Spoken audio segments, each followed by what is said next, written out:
Company accounts new lecture. Last class में हम लोग क्या देखे थे, कुछ जर्नल एंट्रीज देखे थे, journal entries regarding issue of equity share, issue of shares. Okay, तो हमने बताया था कि शेयर्स दो तरीके से हम लोग अलॉट कर सकते हैं। फर्स्ट मेथड हम लोग बताए थे कि लमसम मेथड, जिसमें एक बार में सारा का सारा शेयर मनी हम लोग रिसीव कर लेंगे, और दूसरा मेथड क्या था, इंस्टॉलमेंट मेथड। दो क्वेश्चन हम लोग शायद करवाए थे लमसम मेथड पे, और एक क्वेश्चन हम लोग करवाए थे इंस्टॉलमेंट मेथड में। लमसम मेथड में क्या होता है कि एक बार में ही सारा पैसा आ जाता है और हम लोग एक बार में ही अलॉट कर देते हैं। और इंस्टॉलमेंट मेथड में क्या होता है कि धीरे धीरे पैसे आता है और धीरे धीरे उस पैसे को हम लोग कहाँ डालते हैं, कैपिटल अकाउंट में ट्रांसफर करते जाते हैं। कुछ क्वेश्चन हम लोग ऑलरेडी कंप्लीट कर चुके थे। आज हम लोग नेक्स्ट इलस्ट्रेशन देखते हैं। लिखो इलस्ट्रेशन नंबर 7, एक बार रीड करो इसको। इलस्ट्रेशन 7, XYZ लिमिटेड एक कंपनी है जो कि ऑफर करा है कितना shares, 1 lakh equity shares offer करा है ऑफ ₹100 each। फेस वैल्यू कितना है 100 एट ए प्रीमियम ऑफ कितना 10 each। 100 रुपए का शेयर्स है, फेस वैल्यू इसका कितना है 100 रुपया।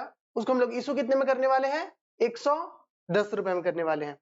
Payable in the following instalment, कुछ कुछ इंस्टॉलमेंट दिया हुआ है, इसमें वो लोग पे करते जाएंगे। जैसे एप्लीकेशन पे कितना मनी रिसीव होगा 25, अलॉटमेंट पे कितना होगा 45, इंक्लूडिंग 10 रुपीज ऑफ प्रीमियम। मतलब 100 रुपए हम लोग को रिसीव करना है और 10 रुपए क्या रिसीव करना है, प्रीमियम। तो प्रीमियम का पैसा कहाँ हम लोग रिसीव कर रहे हैं, अलॉटमेंट पे। ठीक है,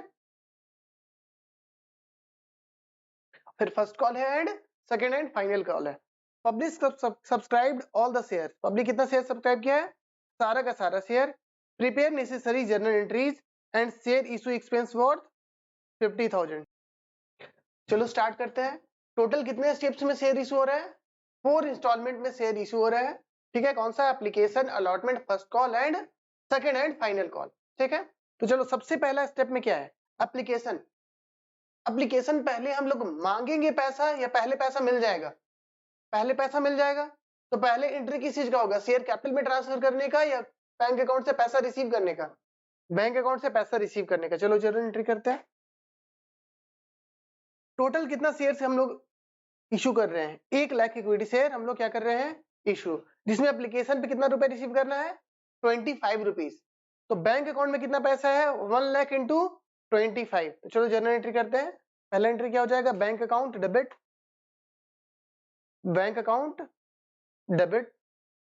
कितना पैसा आया बैंक में, 1 लाख शेयर्स था और एक शेयर्स पे कितना है 25 रिसीव करना है। क्या इसमें प्रीमियम का कोई अमाउंट है क्या, कोई प्रीमियम का अमाउंट नहीं है। तो टोटल कितना पैसा रिसीव हुआ 25 लाख।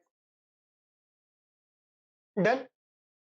और किस चीज का पैसा रिसीव हुआ है, एप्लीकेशन का। तो लिखेंगे क्या, to equity share application account, to equity share application account. कितना 25 लाख।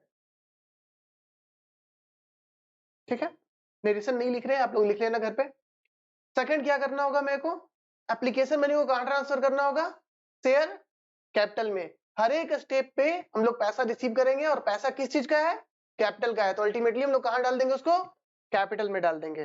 तो कैपिटल में डालने के लिए इक्विटी शेयर एप्लीकेशन अकाउंट जो क्रेडिट हुआ था उसको हम लोग क्या करेंगे, अब डेबिट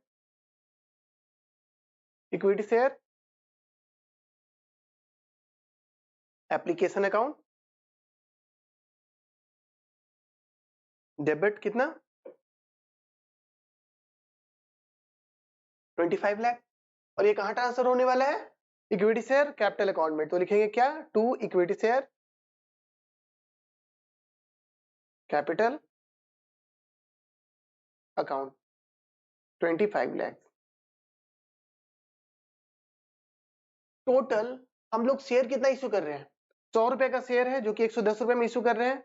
तो शेयर कैपिटल का हिस्सा कितना है 100 रुपया और प्रीमियम का हिस्सा कितना है 10 रुपया। तो 100 रुपया कहां जाने वाला है, कैपिटल अकाउंट में, और 10 रुपया जाएगा प्रीमियम में। कैपिटल अकाउंट में 100 रुपया तो जाएगा ही सर, लेकिन 100 रुपया कैसे कैसे जाएगा, ब्रेक होते होते जाएगा। 25 आया कहां डाल देंगे, शेयर कैपिटल। फिर आएगा जितना उसको कहां डाल देंगे, शेयर कैपिटल। मतलब धीरे धीरे कहां जाएगा, शेयर कैपिटल में पैसा आएगा और जब प्रीमियम आएगा तो प्रीमियम को रिकॉर्ड करेंगे, ठीक है। सेकंड क्या करना है, अलॉटमेंट। क्या अलॉटमेंट भी अपने आप आ जाएगा या हम लोग पहले मांगेंगे? हम लोग पहले मांगेंगे। तो अलॉटमेंट हम लोग पहले क्या करेंगे, ड्यू करेंगे। लिखो इक्विटी शेयर अलॉटमेंट अकाउंट,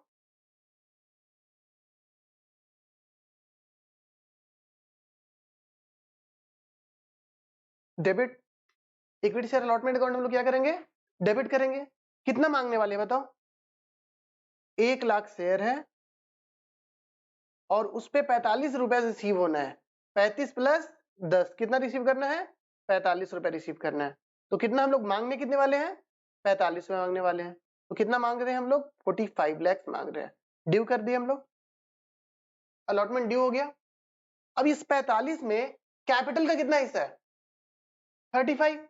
तो कैपिटल में कितना जाएगा, 35। तो 2 इक्विटी शेयर कैपिटल अकाउंट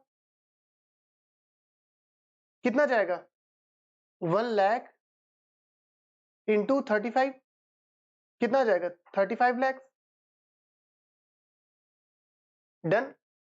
और प्रीमियम में कितना जाएगा, 1 लाख इंटू 10 कितना हो जाएगा, 10 lakh.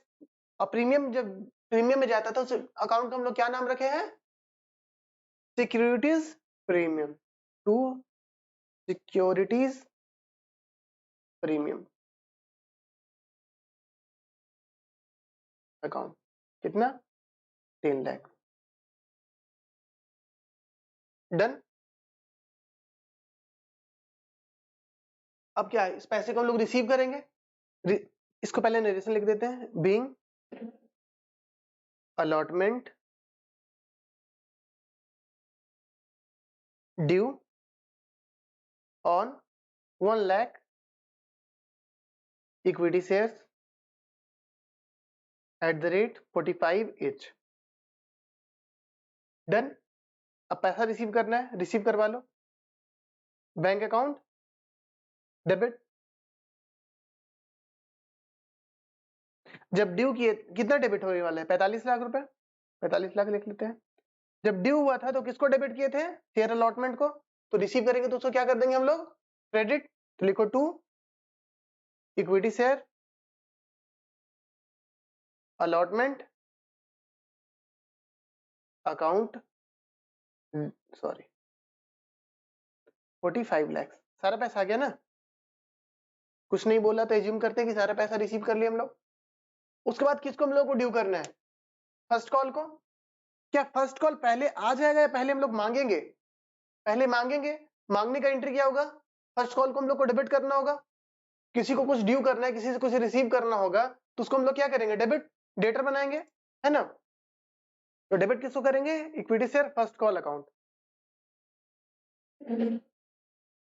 Equity share first call account debit. कितना पैसा मांगने वाले बताओ, 1 लाख इक्विटी शेयर था और फर्स्ट कॉल पे कितना पैसा रिसीव करना है, बताओ कितना है, 15 रुपए रिसीव करना है। तो टोटल कितना डेबिट करेंगे, 15 लाख। और क्रेडिट किसको करेंगे, share capital, sorry share capital नहीं, क्या लिखेंगे, equity share capital. Equity share है ना, to equity share capital account कितना, 15 लाख। डन। इसमें क्या लिख देंगे, being first call due, first call due on 1 lakh equity share at the rate ₹15 each. लिख लेना खुद से, राइट। आगे चलते हैं। अब रिसीव करना है इसको। रिसीव कैसे होगा, रिसीव करने के लिए क्या एंट्री करना होता है हम लोग को, बैंक अकाउंट डेबिट करना होता है। रिसीव कर लो, चलो बैंक अकाउंट डेबिट कितने से, 15 लाख से। और क्रेडिट किसको करेंगे, equity share first call. Sir तो याद हो गया क्या कब कैसे होने वाला है ना। Equity share first call account कितने से, 15 लाख से। एक कॉल और मांगना है, चलो मांग ही लेते हैं। कौन सा कॉल है, second hand final call. Second and final call कितना मांगने वाले हम लोग? 25 रुपीज। कब एंट्री करो? 7वां। पहले मांगेंगे कि पहले रिसीव हो जाएगा? पहले मांगेंगे तो पहले ड्यू करने का entry. Equity share, equity share second and final call debit. Second and final call क्या हो गया? डेबिट। कितने से? 1 लाख इक्विटी शेयर है और एक शेयर पे कितना मिलने वाला है? 25। तो कितना टोटल डेबिट होगा? 25 लाख। डन। और क्रेडिट कौन होगा? Equity share capital to equity share capital account. कितना? 25 लाख। डन। अब क्या करना है? लास्ट रिसीव करना है। सर एक ही टाइप से तो रिपीटेड होते जा रहे हैं। Bank account debit, bank account debit कितना? 25 लाख। और क्रेडिट कौन होगा? Equity share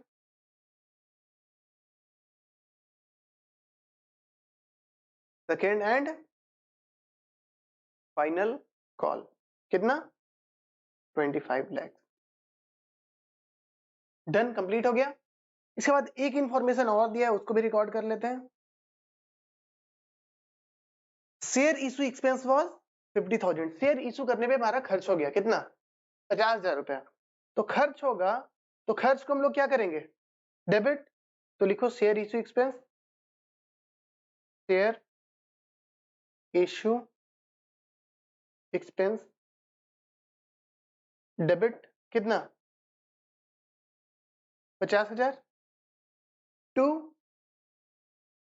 share issue expense 50,000 debit to bank account. Bank से ही पेमेंट करेंगे, बैंक अकाउंट। कितना? 50,000। और भी कुछ बचा है क्या? नहीं। ये क्वेश्चन कर लिए। एक हम लोग थ्योरी और देखेंगे आज। यहां तक कोई दिक्कत है किसी को तो पूछ लो। नहीं। एक थ्योरीज और देखो। सिक्योरिटीज प्रीमियम का नोट्स कहां पे लिखवाए हैं? वहां पे आते हैं। स्टार्टिंग में लिखवाए थे ना कहीं, सिक्योरिटीज प्रीमियम। ये दोनों टॉपिक आज देखेंगे, preliminary expense and securities premium. दो टॉपिक हम लोग देख रहे हैं आज। पहले टॉपिक का नाम है प्रिलिमिनरी एक्सपेंस और सेकंड टॉपिक का नाम है क्या? Securities premium. प्रिलिमिनरी एक्सपेंस का मतलब होता है, प्रिलिमिनरी का मतलब क्या होता है? शुरुआत में करने वाली चीजें। प्रिलिमिनरी वर्ड से क्या समझ में आ रहा है? स्टार्टिंग में करने वाली चीजें, शुरुआत में करने वाली चीजें। ठीक है। तो शुरुआत के कंपनी जब बनाते हैं, बनाने के समय कंपनी पे जितना भी पैसे खर्च होता है उसको हम लोग क्या बोलते हैं? Preliminary expenses. ठीक है। मतलब कंपनी जब बनाएंगे किस तरीके का खर्च होगा? खुद से तो कंपनी बनाओगे नहीं, कोई सीए को अपॉइंट करोगे। ठीक है। सीए से कंसल्टेंसी लोगी, उन लोग का फी हुआ, उसको क्या बोलेंगे हम लोग? Preliminary expenses. कोई लॉयर से कंसल्ट की, लॉयर का एडवोकेट कोई फी हुआ, उसको क्या बोलेंगे हम लोग? Preliminary expenses. कंपनी इनकॉर्पोरेट करते हैं तो कुछ पेपर वर्क भी होता है, वो सारे पेपर वर्क का एक्सपेंस, उसको क्या बोलेंगे हम लोग? Preliminary expenses. कुछ गवर्नमेंट को टैक्सेस भी जाता होगा, स्टैंप ड्यूटी भी जाता होगा। ये सारे जो भी डॉक्यूमेंटेशन का खर्च, एडवोकेट का खर्च, रजिस्ट्रेशन का खर्च, पेपर वर्क का खर्च, ये सारे जो भी हम लोग खर्च कर रहे हैं, इसको सब चीजों को हम लोग क्या बोलेंगे? Preliminary expenses. कंपनी इनकॉर्पोरेट करने से पहले कुछ बजट भी बनाएंगे ना, कुछ प्रोजेक्ट बनाएंगे कि कंपनी बनाएंगे तो कैसा कंपनी ग्रो करेगा, क्या होगा क्या नहीं होगा। ये सब भी कौन सा पार्ट आता है? प्रिलिमिनरी का एक्सपेंस का पार्ट आता है। मतलब कंपनी बनाने से पहले किया हुआ सारा खर्चा या कंपनी बनाने के समय किया हुआ सारा खर्चा को हम लोग क्या बोलेंगे? Preliminary expenses. देखते हैं क्या लिखा हुआ है। To all those expenses which are incidental to, किससे जुड़ा हुआ होता है? Formation of the company. Company बनने से जुड़ा हुआ होता है साथ जो भी खर्चे, उनको हम लोग क्या बोलेंगे? Preliminary expenses. ठीक है। These expenses are considered as deferred revenue expenses। हम लोग deferred revenue expenses हम लोग पढ़े हैं ऑलरेडी। ठीक है, 11th में। इन सारे एक्सपेंसेस को हम लोग क्या कंसीडर करते हैं? deferred revenue expenditure।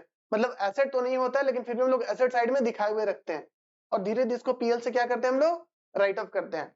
अगर नहीं पढ़ा है तो याद कर 11th का वीडियो देख लेना जिसमें डिफरेंट रेवेन्यू एक्सपेंडिचर हम लोग डिस्कस करें। सर एग्जांपल बताइए क्या क्या होता है प्रिलिमिनरी एक्सपेंस का एग्जांपल। लीगल फी, लॉयर का जो भी फी लग रहा है वो सब क्या है, लीगल फी का क्या कहलाएगा, प्रिलिमिनरी एक्सपेंसेस। प्रोफेशनल फीस, ये लोग को जो आप पैसे देते हैं कंपनी बनाने के लिए, ये सब क्या कहलाता है हमारा प्रोफेशनल फी। रजिस्ट्रेशन फी, जो गवर्नमेंट फी लगा रजिस्ट्रेशन ये सब का, तो क्या बोलेंगे हम लोग प्रिलिमिनरी एक्सपेंसेस। और कुछ डॉक्यूमेंटेशन एक्सपेंस लगेगा वो सभी क्या बोलेंगे हम लोग प्रिलिमिनरी एक्सपेंसेस। और भी कुछ एक्सपेंसेस हो सकता है जो लगे कंपनी बनाने से पहले, सारा का सारा फी क्या कहलाएगा, सारे के सारे एक्सपेंसेस क्या कहेंगे हम लोग प्रिलिमिनरी एक्सपेंसेस। अब बात आता है सिक्योरिटीज प्रीमियम। सिक्योरिटीज प्रीमियम के बारे में अब यहाँ पे हम कुछ लिखवाने का जरूरत नहीं है, ऑलरेडी आप लोग जानते हैं, हम लोग क्वेश्चन भी कर चुके हैं। अभी लास्ट क्वेश्चन में सिक्योरिटी प्रीमियम को हम लोग क्रेडिट करके आ रहे हैं, है ना। सिक्योरिटीज प्रीमियम क्या होता है, एक तरीके का रिजर्व है। जो रिजर्व क्रिएट कहां से होता है, कोई सिक्योरिटीज को, कोई शेयर्स को, कोई सिक्योरिटीज को हम लोग उसके फेस वैल्यू से अधिक अमाउंट पे अगर इशू करते हैं तो वहां से जो एक्स्ट्रा अमाउंट आता है उसको हम लोग क्या बोलते हैं सिक्योरिटीज प्रीमियम, ठीक है ना।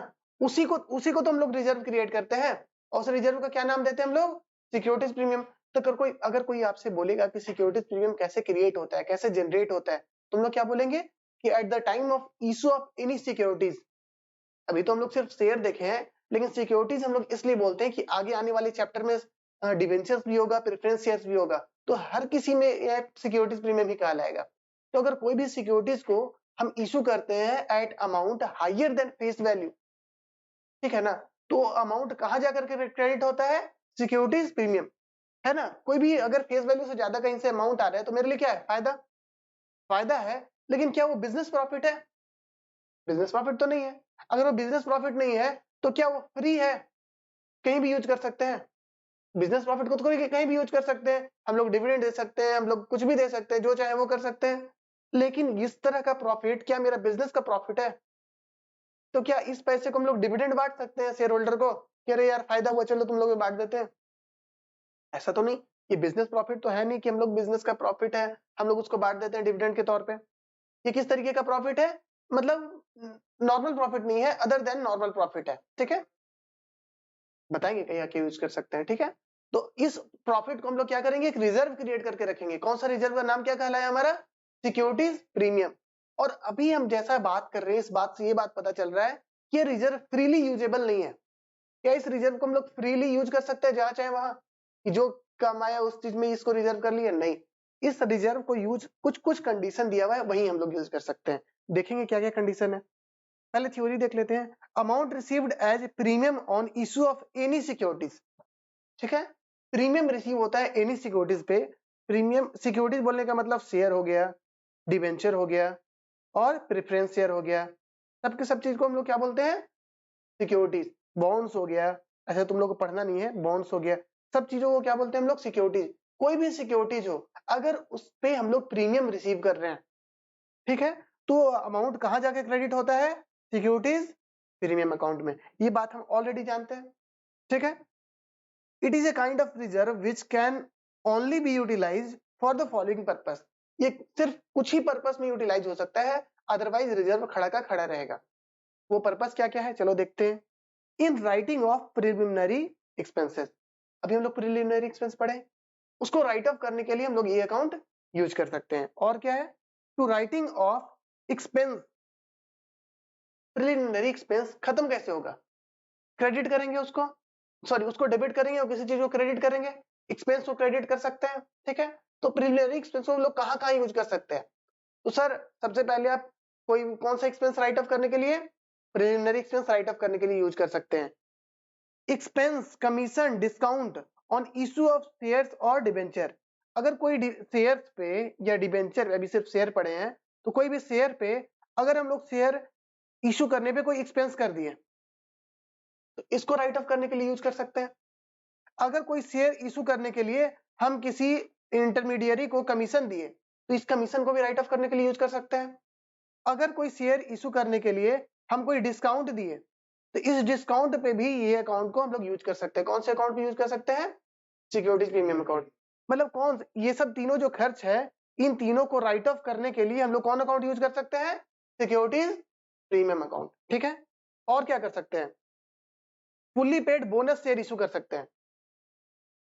बोनस शेयर का मतलब होता है, ऐसे तो हम आगे जाकर के समझेंगे, आपके पास शेयर है, कंपनी आपको फ्री में शेयर इशू कर देती है, कंपनी के पास इतना सफिशिएंट रिजर्व हो जाता है कि कंपनी शेयर्स क्या कर देती है, फ्री में इशू करती है, उस शेयर को क्या बोलते हैं हम लोग, बोनस शेयर्स। ठीक है, for the payment of premium on redemption of preference share, जैसे कि हम लोग लिए शेयर, प्रेफरेंस शेयर को इशू किए और 100 रुपए रिसीव किए, अगर उसको हम लोग लौटाएंगे 120 रुपए, तो 20 रुपए हम लोग प्रीमियम लौटा रहे हैं ना, तो 20 रुपए यहाँ पे क्या है, हमारा एक्सपेंस है।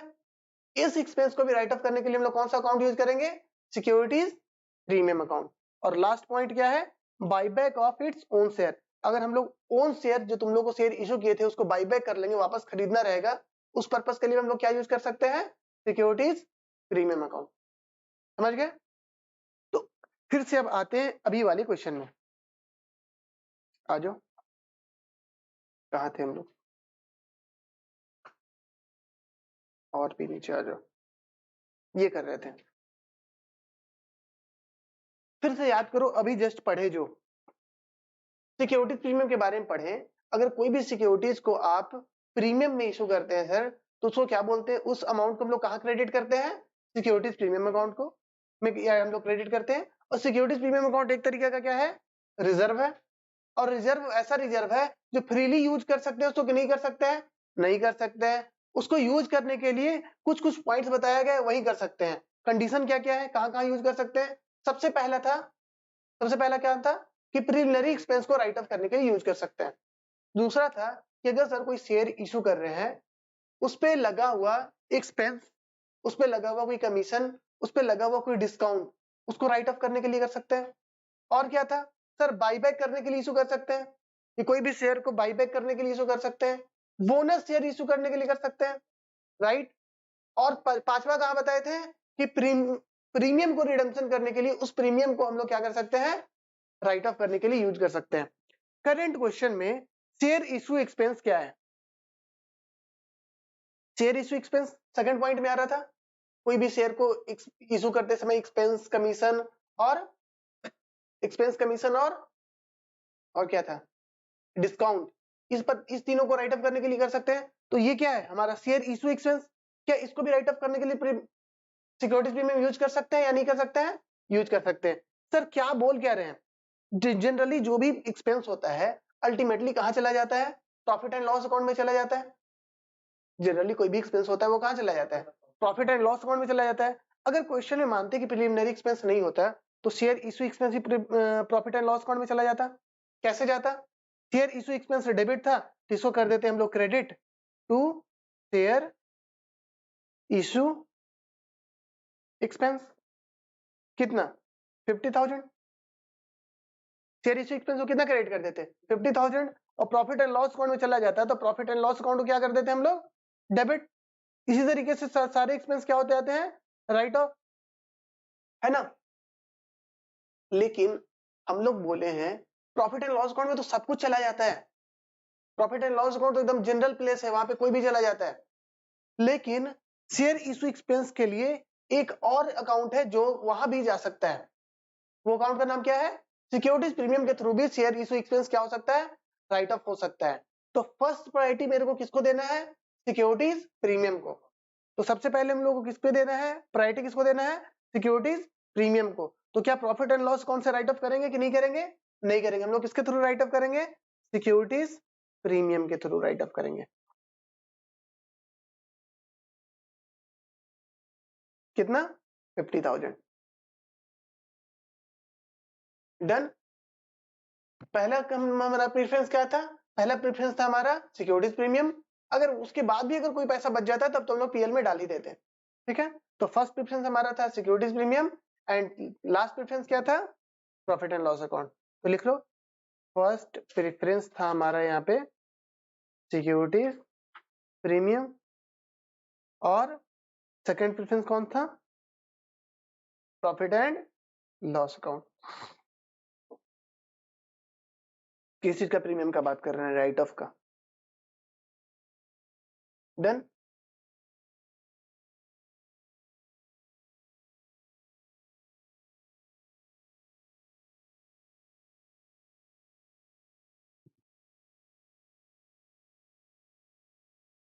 इस क्वेश्चन में क्या था कि हम लोग को बताया हुआ था, क्वेश्चन में फिर से आते हैं। इस क्वेश्चन में बताया हुआ था कि प्रीमियम हम लोग कहाँ रिसीव कर रहे हैं, हम लोग प्रीमियम रिसीव कर रहे हैं अलॉटमेंट पे, है ना। हम लोग प्रीमियम कहाँ रिसीव कर रहे हैं, अलॉटमेंट पे, ये बताया हुआ है। एग्जाम में हो सकता है ऐसा क्वेश्चन पूछ ले जिसमें बताया हुआ रहे कि 110 रुपए रिसीव करेगा, 100 रुपए का शेयर है, 10 रुपए प्रीमियम है, और सिर्फ इतना इंफॉर्मेशन दे, ये वाला इंफॉर्मेशन ही ना दे कि प्रीमियम कहाँ पे रिसीव हुआ है ना। तो क्या करेंगे हम लोग, 2.5 रुपए सब जगह लगाएंगे, ऐसा तो नहीं कर सकते, कोई तो एजम्पशन करना पड़ेगा। हो सकता है एक स्टूडेंट एप्लीकेशन पे एज्यूम किया, एक स्टूडेंट अलॉटमेंट पे एज्यूम किया, ऐसा तो नहीं चलेगा। तो उस केस में क्या करना है, हम लोग को ये एज्यूम करना है कि प्रीमियम हम लोग कहाँ पे रिसीव कर रहे हैं, अलॉटमेंट पे। हम लोग क्या एज्यूम करेंगे कि प्रीमियम कहाँ पे रिसीव करना है हम लोग को, अलॉटमेंट पे। हो सकता है एग्जाम में तो वो क्वेश्चन मिल जाए जो बता ही नहीं कि प्रीमियम कहाँ रिसीव कर रहा था, तो हम लोग क्या एज्यूम करेंगे कि प्रीमियम कहाँ रिसीव करना है, अलॉटमेंट पे रिसीव करना है। चलो इसका एक नोट्स है, नोट्स लिखवा लेते हैं।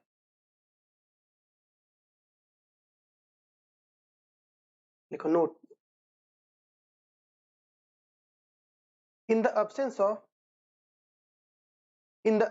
of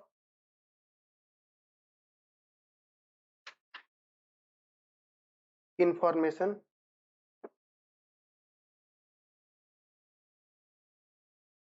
given in the question,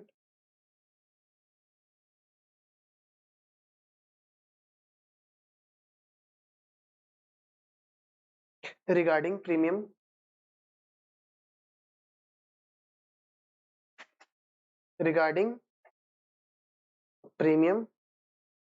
we will assume that premium money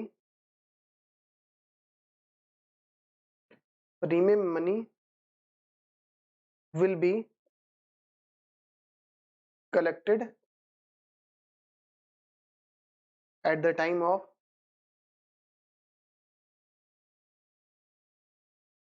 कहाँ एज्यूम करेंगे, अलॉटमेंट।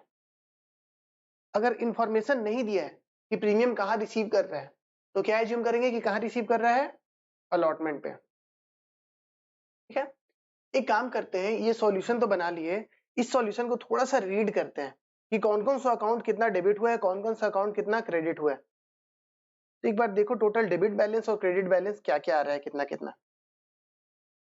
ठीक है, टोटल कितना अकाउंट यूज हुआ है, application, allotment, first call and final call, ये चारों तो कैंसिल हो गया होगा, इसका तो बैलेंस बचा ही नहीं होगा, जितना डेबिट हो रहा है उतना कैंसिल हो जा रहा है। बाकी कौन कौन अकाउंट बचा सर, बैंक बचा, इक्विटी शेयर कैपिटल बचा,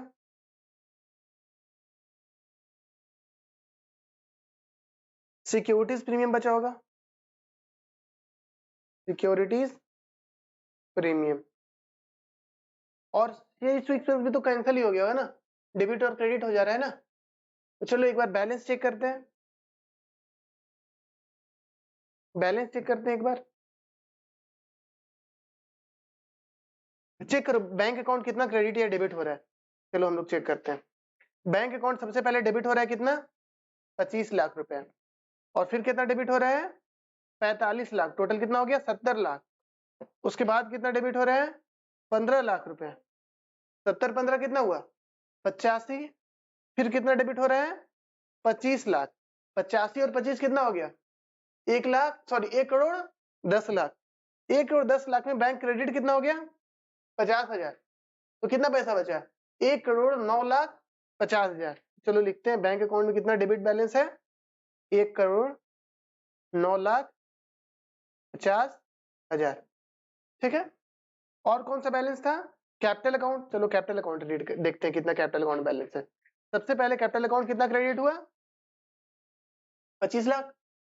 सेकंड जनरल एंट्री, सबसे पहले कैपिटल अकाउंट कितना क्रेडिट हुआ, 25 लाख, फिर कितना क्रेडिट हुआ, 35 लाख रुपए, कितना हो गया, 60 लाख, फिर कितना क्रेडिट हुआ, 25, सॉरी सबसे पहले क्रेडिट हुआ 25 लाख, अब फिर क्रेडिट हुआ 35 लाख, कितना हो गया, 60 लाख, अब फिर क्रेडिट कितना हुआ, 15 लाख, कितना हो गया, 75 लाख, फिर क्रेडिट कितना हुआ शेयर कैपिटल, 25 लाख, तो कितना टोटल हो गया? 1 करोड़। शेयर कैपिटल कितना क्रेडिट हो गया बाबू? 1 करोड़ हो गया। चलो डन। उसके बाद लास्ट कौन बचा? Securities premium. तो सिक्योरिटीज प्रीमियम क्रेडिट हुआ था कितने से? 10 लाख से क्रेडिट हुआ था, और डेबिट कितने से हुआ था? 50,000 से। तो नेट में क्रेडिट बैलेंस कितना है सिक्योरिटी प्रीमियम का? 9,50,000 रुपए। 9,50,000 रुपए। 9,50,000। तो अगर टोटल करें तो देखो डेबिट बैलेंस और क्रेडिट बैलेंस मैच हो रहा है। ये क्या बना रही है? छोटा सा बताओ तो, इसको रीड करो तो हम क्या बनाए? बैलेंस शीट नहीं बनाए रहे। फिर और अच्छे से रीड करो इसको। ऐसा क्या हुआ करता था?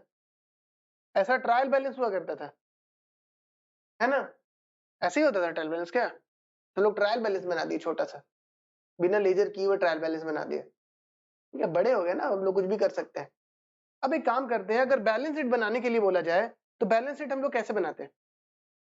तो बैलेंस शीट तो कितना इजी था। बैलेंस शीट बना पाएंगे आप लोग सर? क्या क्या है? कैपिटल है, रिजर्व है और बैंक बैलेंस है। कैसे बैलेंस शीट बनता? अभी तक जैसे हम लोग बैलेंस शीट पढ़े हैं इस तरीके से बैलेंस शीट बनता।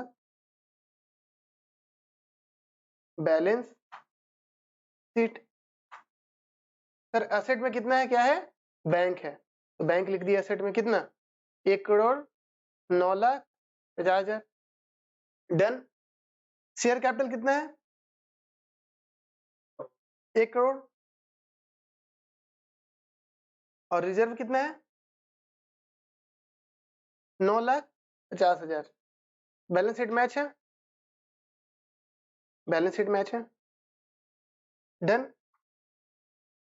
लेकिन कंपनी लोग इस तरीके से बैलेंस शीट नहीं बनाते हैं। कंपनी लोग इस तरीके से बैलेंस शीट नहीं बनाते हैं। कंपनी लोग को बैलेंस शीट बनाने का, प्रॉफिट एंड लॉस अकाउंट बनाने का फॉर्मेट दिया हुआ है, और वो फॉर्मेट फॉलो करता है सारी के सारी कंपनीज। इंडिविजुअल में क्या है कि जैसे चाहते हैं वैसे बैलेंस शीट बनाते हैं। कितना आजादी है, कभी कहीं ऊपर कैश लिख लिया, कभी नीचे कैश लिख लिया, कभी ऊपर बिल्डिंग लिख दिया, कभी नीचे बिल्डिंग लिख दिया, है ना? जो जैसे चाहते थे वैसे करते थे। डेटर्स लिख दिया, कभी सन्ड्री डेटर्स लिख रहे हैं, कभी डेटर्स लिख रहे हैं, कभी ट्रेड रिसीवेबल लिख रहे हैं, जो चाह रहे हैं वो लिख रहे हैं ना? ठीक है। इंडिविजुअल लोग ऐसी बैलेंस शीट बनाते थे। पार्टनर्स कैपिटल लोग, पार्टनर्स जब अकाउंट बनाते हैं वो भी ऐसे बैलेंस शीट बनाते हैं, जो चाहे वैसे करते थे। बहुत आजादी रहता था उन लोग का। लेकिन कंपनी एक रजिस्टर्ड एंटिटी है जिसका रजिस्ट्रेशन कहाँ होता है? कंपनीज एक्ट में। तो सोचो कि जितने भी कंपनीज हैं, ईयर एंड होने के बाद सारे कंपनीज अपना डेटा प्रोवाइड करते हैं किसको? कंपनीज एक्ट को। कंपनीज एक्ट बोलने का मतलब, कंपनीज एक्ट एक ऑफिस होगा, एक बॉडी होगा। कंपनी एक्ट का जो बॉडी है उसका नाम है मिनिस्ट्री ऑफ कॉर्पोरेट अफेयर्स। क्या नाम है उसका? Ministry of corporate affairs. Ministry of corporate affairs आपको बताती है, सब सारी कंपनी पे क्या करती है? कंट्रोल करती है। और सारे कंपनी जैसे ही उसका ईयर कंप्लीट होगा, ईयर कंप्लीट होने के बाद अपना बैलेंस शीट, अपना बुक्स ऑफ अकाउंट्स या अपने फाइनेंशियल किसको प्रोवाइड करेगी? मिनिस्ट्री ऑफ कॉर्पोरेट अफेयर्स को। अब सोचो दुनिया में, इंडिया में लाखों कंपनी है और सब अपना अलग अलग फॉर्मेट में दे दे एमसीए को बैलेंस शीट, वो समझ पाएगा क्या? तो नहीं समझ पाएगा। तो फॉर सिंप्लिसिटी पर्पस एमसीए ने क्या करा कि अपना एक फॉर्मेट दिया और बोला कि आप लोग जो भी बैलेंस शीट बनाएंगे, फाइनेंशियल बनाएंगे, इसी फॉर्मेट में बनाएंगे। राइट? तो वो फॉर्मेट दिया हुआ है शेड्यूल 3 में, शेड्यूल 3 ऑफ कंपनीज एक्ट 2013। आप लोग को इतना याद नहीं रखना है कि शेड्यूल 3 में है कि क्या में है। अगर याद रखते हैं तो बेटर है। ठीक है। अगर आपसे कोई पूछता है कि फाइनेंशियल स्टेटमेंट का फॉर्मेट कहां दिया हुआ है कंपनीज का, तो क्या बोलेंगे? Schedule 3 of companies act 2013। और शेड्यूल 3 में बताया हुआ है कि प्रॉफिट एंड लॉस अकाउंट बनाना है इस तरीके से बनाना है, बैलेंस शीट बनाना है इस तरीके से बनाना है। राइट? तो अभी हम लोग क्या बनाएंगे? हाँ, तो हम लोग क्या बनाने वाले हैं? अभी शेड्यूल 3 के फॉर्मेट में हम लोग बैलेंस शीट बनाएंगे। चलो लिखो। तो हम लोग फ्रेश बैलेंस शीट बनाएंगे। ओवरऑल बैलेंस शीट अभी पहले इसलिए बना दी कि आपके पास डेटा का कंट्रोल हो, पता चले कि क्या डेटा है आपका। लिखो बैलेंस शीट,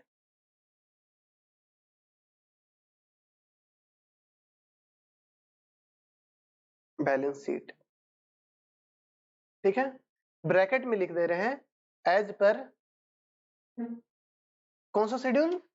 थर्ड, एज पर शेड्यूल 3 ऑफ कंपनीज एक्ट 2013।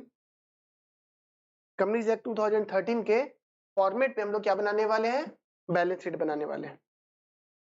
अभी हम लोग कंप्लीट बैलेंस शीट नहीं बनाएंगे, हम लोग बस उतना ही इंफॉर्मेशन लिखेंगे जितना इंफॉर्मेशन इस क्वेश्चन में हम लोग के पास अवेलेबल है। ठीक है, उतना इंफॉर्मेशन लिखेंगे जितना इंफॉर्मेशन हमारे पास इस क्वेश्चन में अवेलेबल है। क्या क्या अवेलेबल है सर? कैपिटल रिजर्व का फिगर अवेलेबल है, और एक कौन सा फिगर अवेलेबल है? कैश एंड बैंक का फिगर अवेलेबल है। पहले क्या किया करते थे? पहले हम लोग बैलेंस शीट को दो पार्ट में बांट देते थे। लेफ्ट हैंड साइड को क्या बोलते थे हम लोग? लेफ्ट हैंड साइड को बोलते थे इक्विटी एंड लायबिलिटी, और राइट हैंड साइड को क्या बोलते थे? असेट्स बोलते थे। लेकिन अब इस तरीके से 20 से दो पार्ट नहीं करते हैं हम लोग बैलेंस शीट में। हम लोग 20 से दो पार्ट नहीं करते हैं, आधा आधा बनाते हैं। पहले इक्विटी एंड लायबिलिटी का पार्ट रहेगा हमारा, कैपिटल एंड लायबिलिटी का पार्ट रहेगा, और दूसरा पार्ट किस चीज का हो जाएगा? असेट का पार्ट हो जाएगा। तो फर्स्ट पार्ट में लिखो equity and liability. Colour change करते हैं। फर्स्ट जो पार्ट है उसका हेडिंग क्या है आएगा हमारा? Equity and liability. Equity and liability.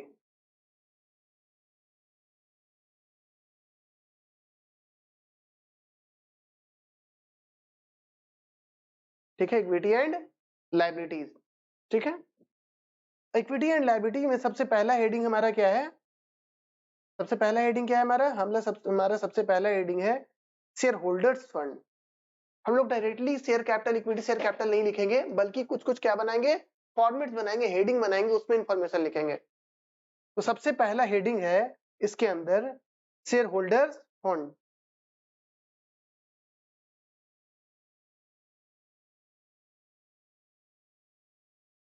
Share holders fund बोलने का मतलब ओनर्स फंड। इधर लाइन खींच दो, इधर लाइन है किस चीज का? इधर लाइन है अमाउंट का। अमाउंट का तो लाइन ही नहीं दी हम, एक लाइन दे दो अमाउंट का। ठीक है, एक लाइन दे दो नोट्स का। हाँ, नोट्स। ठीक है, ये दे दो नोट्स, लिख दो इसमें, और इसमें क्या लिख दिए? अमाउंट। ठीक है, तो सबसे पहले कौन सा हेडिंग आया? दो पार्ट हो गया। बैलेंस शीट का कितना पार्ट हो गया? दो पार्ट। फर्स्ट वाले पार्ट का नाम क्या है? Equity and liability. Equity and liability में सबसे पहला पॉइंट क्या है? Share holders fund. Share holder क्या होता है? ओनर। ओनर्स फंड मतलब वो सारे अमाउंट्स जिसमें ओनर्स का क्या होता है? राइट होता है। ओनर का कौन कौन सा पैसा होता है? पार्टनर्स कैपिटल कौन है बताओ? ओनर का क्या क्या हुआ करता था? एक तो सर कैपिटल हुआ करता था, दूसरा क्या हुआ करता था? रिजर्व। तो यहाँ पे भी ओनर का क्या क्या हिस्सा होगा? Capital and reserve. तो कैपिटल और रिजर्व दोनों कहाँ जाएगा? शेयर होल्डर्स फंड में। तो लिखो शेयर होल्डर्स फंड में सबसे पहला क्या है? Share capital. Share capital. इसमें लिखो नोट नंबर 1। ये कौन सा नोट है? Note number 1। नोट नंबर 1 में नीचे डिटेल में बताएंगे कि शेयर कैपिटल आया तो आया कैसे, निकाले तो निकाले कैसे। कितना है शेयर कैपिटल? कितना था? 1 करोड़। 1 करोड़ था, तो लिखो 1 करोड़ रुपया। सॉरी, 1 करोड़। ठीक है, उसके बाद क्या आएगा यहाँ पे हेडिंग में? Reserve and surplus. इसका नोट लिख दो, नोट नंबर 2। इसका बैलेंस कितना था? रिजर्व का बैलेंस कितना था? 9,50,000 रुपए। 9,50,000 रुपए। डन। और कोई था क्या इक्विटी एंड लायबिलिटी के साइड? नहीं, दो ही अमाउंट था, दोनों टोटल कर दो। दोनों क्या हो जाएगा? टोटल हो जाएगा। बताओ टोटल जोड़ करके। 1,09,50,000 रुपए। डन। दूसरा पार्ट बैलेंस शीट का वो बनेगा। दूसरे पार्ट का नाम क्या है? असेट। दूसरे पार्ट का नाम क्या है? असेट। ठीक है, असेट्स में क्या है, सिर्फ एक ही चीज है, कैश एंड बैंक बैलेंस है, ठीक है। तो लिखेंगे क्या है, current assets. Cash and bank balance क्या होता है, करेंट एसेट्स, करेंट एसेट्स, ठीक है। उसमें क्या है हमारा, cash and cash equivalent, cash and cash equivalent. ये नोट नंबर कितना बनेगा बताओ, नोट 2 हो गया था ना, तो ये कौन सा नोट आएगा, 3। कितना था कैश एंड बैंक बैलेंस बताओ, 1,00,000, 1,09,50,000 रुपया। Balance sheet left hand side right hand side यहाँ पे नहीं होगा, ऊपर और नीचे दोनों बराबर हो गया, दोनों पार्ट, हाँ सर बराबर हो गया। ये हुआ हमारा बैलेंस शीट, कौन से फॉर्मेट पे, शेड्यूल 3 ऑफ कंपनीज एक्ट 2013 के फॉर्मेट पे, ठीक है। अब इसके बाद हम लोग बनाएंगे नोट्स, और उसको बोला जाता है, ये भी फाइनेंशियल का पार्ट होता है, लिखेंगे हम लोग नोट्स टू अकाउंट्स। हो गया क्या, डन। बैलेंस शीट बन गया। हम लोग क्या चेंजेस क्या आया, बैलेंस शीट पहले हम लोग सर 2 पार्ट में बनाते थे, left hand side and right hand side. अब बोलते कि नहीं, पहले लायबिलिटी एंड इक्विटी वाला पार्ट ऊपर लिख देते हैं, वो कंप्लीट हो जाएगा तब क्या लिखेंगे, असेट्स का पार्ट लिखेंगे, ठीक है। तो दोनों पार्ट हम लोग कर लिए, बना लिए। अब कुछ नोट्स जो लिखे थे, नोट्स को हम लोग डिटेल नोट्स का नीचे चर्चा करेंगे। लिखेंगे क्या, नोट्स टू अकाउंट लिखो, नोट्स टू अकाउंट। आप लोग ही क्वेश्चन में कुछ बनाते हैं, सॉल्व करते हैं, उसके बारे में नीचे डिस्कस करना रहता है, तो क्या लिखते हैं, वर्किंग नोट्स लिखते हैं ना। तो ये फाइनेंशियल का क्या होता है, वर्किंग नोट होता है। इसको क्या नाम देते हैं हम लोग, notes to account.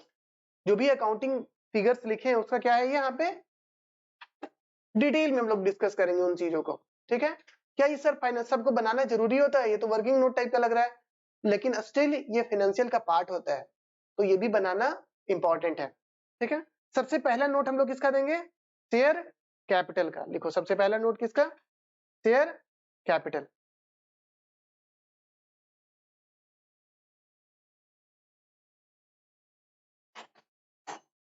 Share capital, ठीक है। शेयर कैपिटल के बारे में बात करेंगे, ठीक है। शेयर कैपिटल के बारे में बात करेंगे। अब हम लोग याद करो, जब शेयर कैपिटल पढ़े थे तो शेयर कैपिटल के काइंड्स लिखे थे। सबसे पहले क्या लिख बताए थे कि ऑथराइज शेयर कैपिटल इतना होता है, इशू शेयर कैपिटल इतना है, ये होता है, वो उतना होता है। तो हम लोग यहाँ पे भी थोड़ा डिटेल में बात करेंगे, उतना एकदम बहुत ज्यादा नहीं करेंगे, लेकिन कुछ कुछ यहाँ पे इंफॉर्मेशन लिखना इंपॉर्टेंट होता है। जैसे फर्स्ट इंफॉर्मेशन लिखना वो इंपॉर्टेंट होता है, authorise share capital, authorised share capital,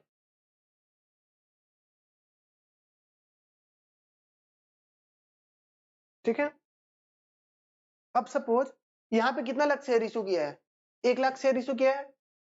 suppose हम लोग एक एज्यूम करते हैं कि एमओए में ऐसा लिखा हुआ था कि टोटल 5,00,000 शेयर इशू कर सकता था, तो ऑथराइज शेयर कैपिटल कितना हो जाता, 5,00,000। यहाँ पे नीचे लिखेंगे 5,00,000 equity share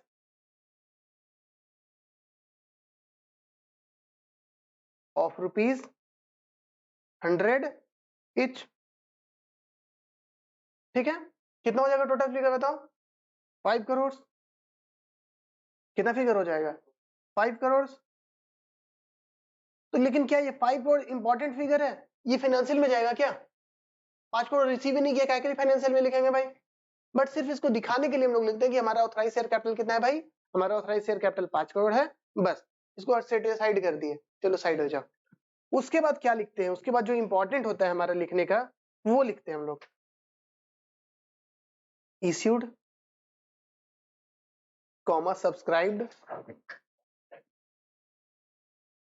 issued subscribed, called up and paid up लिख सकता है, ठीक है, हम डायरेक्टली पेड अप लिख देते हैं, issued subscribed and paid up capital.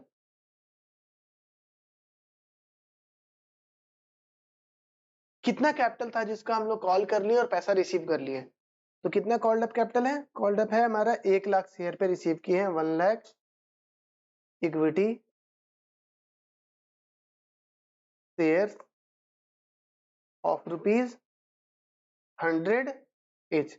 इतना ही पेड अप है ना, कितना, 1 करोड़ रुपया। ये 1 करोड़ रुपया इंपॉर्टेंट है क्योंकि ये पैसा हम लोग रिसीव किए हैं, हमारे बैंक, तो हमारे बैलेंस शीट में कौन सा फिगर जाना चाहिए, 1 करोड़ रुपया, इसलिए इसका टोटलिंग कर दो 1 करोड़, जो फिगर बैलेंस शीट में गया भी है। डन, यहां तक कोई दिक्कत नहीं।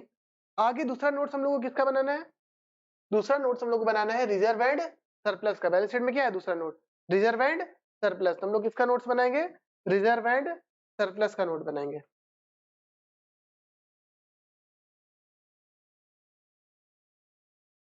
रिजर्व एंड सरप्लस का नोट्स बनाएंगे। रिजर्व एंड सरप्लस में कौन सा रिजर्व है, सिक्योरिटीज प्रीमियम। कौन सा रिजर्व है, सिक्योरिटीज प्रीमियम।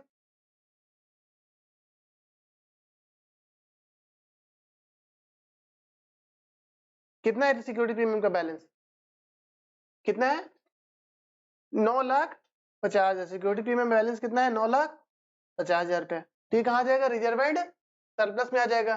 सपोज सर कोई कैपिटल रिजर्व भी रहता है तो वो भी कहाँ जाता है, यहीं पे लिख देते हैं। अगर कोई कैपिटल रिजर्व रहता है तो कैपिटल रिजर्व भी यहीं पे आ जाता है। अगर कोई प्रॉफिट एंड लॉस अकाउंट का क्रेडिट बैलेंस होता है, प्रॉफिट एंड लॉस अकाउंट का अगर कोई क्रेडिट बैलेंस होता है तो यहीं पे आ जाता है, ठीक है। अगर कोई प्रॉफिट एंड लॉस का डेबिट बैलेंस होता है, सर डेबिट बैलेंस तो असेट साइड लिखते थे, ये लायबिलिटी साइड का हिस्सा है। अगर कोई प्रॉफिट एंड लॉस का डेबिट बैलेंस होता है वो भी कहाँ आता है, यहीं पे आता है। डेबिट बैलेंस लिखे, हो सकता है नहीं समझ में आ रहा होगा। प्रॉफिट एंड लॉस का क्या है, डेबिट बैलेंस है, वो भी कहाँ लिखते हैं, लायबिलिटी साइड ही लिखते हैं, रिजर्व साइड ही लिखते हैं। लेकिन चूंकि डेबिट बैलेंस असेट साइड होता है तो यहाँ पे इसको क्या करके लिखेंगे हम लोग, माइनस में लिखेंगे। तो कैसे लिखेंगे हम लोग, माइनस में लिखेंगे, ठीक है। मतलब जितने तरीके के रिजर्व सारे के सारे कहाँ आएंगे हमारे, रिजर्व एंड सरप्लस के हेडिंग में आएंगे। तो टोटल कितना हो गया, 9,50,000 रुपया, ठीक है। थर्ड पॉइंट क्या है, थर्ड नोट्स क्या है हमारा बनेगा, कैश एंड बैंक बैलेंस। तीसरा नोट क्या है, कैश एंड बैंक बैलेंस का नोट आएगा। इसमें कोई कैश बैलेंस है क्या, हमारे क्वेश्चन में कोई कैश बैलेंस है, नहीं है, जीरो। लेकिन बैंक बैलेंस तो है,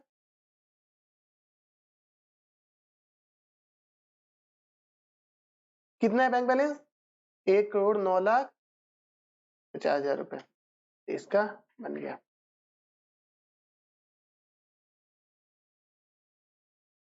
ठीक है। कोई पूछ रहा है सर बैंक बैलेंस अलग लिखते, कैश बैलेंस अलग लिखते, बैलेंस शीट में ऐसे नहीं लिख सकते हैं, तो नहीं लिख सकते हैं। जो फॉर्मेट हम लोग को कंपनीज एक्ट प्रोवाइड करा है हम लोग उसी फॉर्मेट में उसी तरीके से ही लिखेंगे। अपने मन से कोई किसी भी चीज का फॉर्मेटिंग नहीं बना सकते हैं। हम चाहें तो सर ऐसे लिखना हमको ठीक नहीं लग रहा है, कोई दूसरा डिजाइन से लिख दे, बैंक बैलेंस पहले लिख देते हैं, कैश बैलेंस बाद में लिख देते हैं। या एक काम करते हैं कि कैश बैलेंस का अलग नोट्स बना लेते हैं, बैंक बैलेंस का अलग नोट्स बना लेते हैं। ऐसा कर सकते हैं क्या, कुछ भी फॉर्मेट में छेड़छाड़ नहीं, क्योंकि फॉर्मेट एक यूनिवर्सल फॉर्मेट दिया हुआ है। वो कहाँ दिया हुआ है, शेड्यूल 3 ऑफ कंपनीज एक्ट 2013 में दिया हुआ है। हर एक कंपनी, जितने भी कंपनी है, आप उनका बैलेंस शीट उठाइएगा, आपको इसी फॉर्मेट में आपको बैलेंस शीट मिलेगा, ठीक है। तो आज के लिए इतना ही रखते हैं, ठीक है। नेक्स्ट क्लास में हम लोग आगे का टॉपिक कवर करेंगे।